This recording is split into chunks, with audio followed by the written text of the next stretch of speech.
Hi, I'm Simon with AppliancePartsPros.com. Today we're going to show you how to repair your appliance. Are you ready?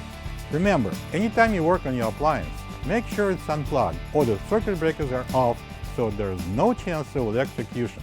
In this video, we'll show you how to replace the ice container in the KitchenAid refrigerator. It's going to be very easy repair. Should only take a few minutes to show you how to do it. When you open up the package, you're going to get a new ice container. This ice container is located inside of the left side French door. It's used for storing and dispensing ice cubes. The main reason to replace the ice container is if it's broken and won't dispense ice, or if the auger is badly corroded, leaving rust on the ice cubes.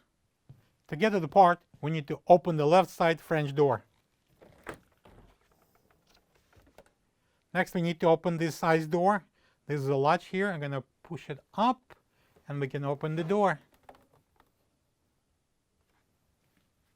To remove the ice container, we need to slide our fingers into this cutout, and there is a pedal inside the latch mechanism. I'm going to push it towards us, and then we're going to lift up and out the ice container.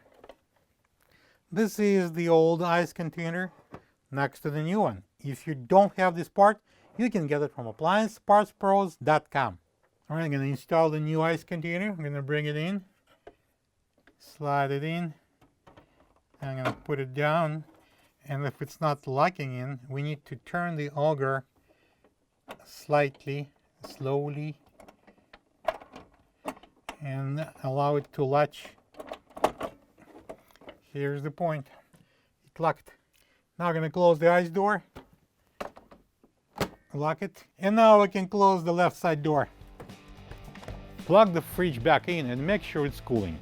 Thank you for being a part of another successful repair brought to you by AppliancePartsPros.com.